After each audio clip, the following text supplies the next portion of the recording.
thought that in 2020 we would have to wear face masks every single place that we go. COVID-19 is a serious, life-threatening virus that has killed millions on its quest to spread around the world. In the editorial by the New York Times, Should You Get That Coronavirus Test?, we learn the importance of widespread testing and how it could benefit our communities, but we do not learn how we can attain such testing. I will discuss why the New York Times fails to provide sufficient evidence on whether or not you should get a coronavirus test, why we should invest more in testing strategies, and why the health and safety of public should be put before opening up the economy.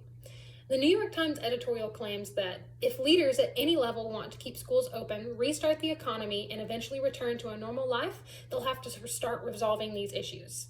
This claim seems somewhat obvious as the entire world faces the issue of coronavirus and is actively trying to combat the issue.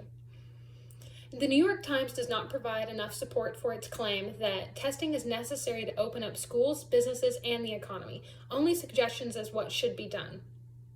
We are told in this editorial that ideally every person in America would get tested every few days, because we know that at least 1/3 of people who are infected and contagious have no symptoms, but this editorial gives no clear answer to people wondering if they should or should not get a test. There are two broad categories: those that rely on nasal or throat, but also saliva, swab those based on drawn on blood. The first looks for the presence of viral RNA in the collected biological sample by means of reverse transcription, PCR, RT-PCR, which is the most accurate method, but it takes time.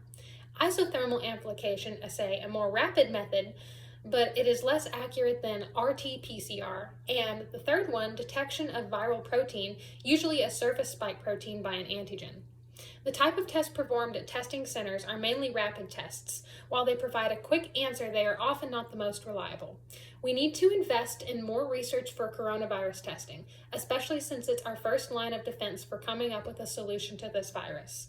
The SARS-CoV-2 spillover from animals to men is a recent, unexpected, and unpleasant event which has found the world, us, unprepared.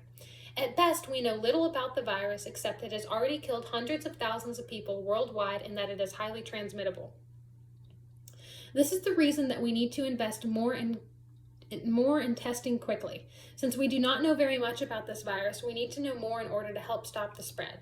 With more effort put into the research of this virus, we could know more about effective ways to test for it, as well as how to slow the community spread down. The counts of confirmed cases depend on how much a country actually tests. Without testing, there is no data. More investments in coronavirus testing would mean we could test more people and broaden our knowledge of this pandemic. The health and safety of the public should be put before opening up businesses, schools, and the economy. This editorial's audience is focused more towards people eager to open up the economy. Even if schools and businesses are back open, it does not mean that it is the safest or the best option to do so. This editorial focuses on testing as the only way to safely open up businesses and schools and open things up back to the way they were and hope for a new normal. But there are other things we can do to at least slow down the community spread. Instead of trying to find solutions to get things back to the way they were, we need to focus on the knowledge we do have to try and work towards a new normal. If we focus on the accuracy and efficiency of our tests rather than the quantity, we would be able to deduce a lot more accurate information. We will never know how effective our testing is if we do not try and improve it and learn. A swab will detect the presence of a virus without providing any details on its virulence in the mucus because of its presence in the air environment, but there is no certainty as to whether the active virus has reached or will reach the lower airways and has successfully started to replicate, a false positive. Equally, if the swab is taken from the septum or a sneeze, it will test for the presence of the virus, which actually has just been expelled, another false positive. In the case that the virus has overcome the mucus and it's going deeper and deeper to kill the lower airway cells, the swab will be a false negative. So what now? Somebody said, nobody is perfect. This is also true for COVID testing. COVID-19 is new to all of us, but almost a year into this pandemic, we have learned a lot more than we ever have known about it. The New York Times claims that widespread testing is the only way to safely open things back up, which is true, but is opening up the safest idea?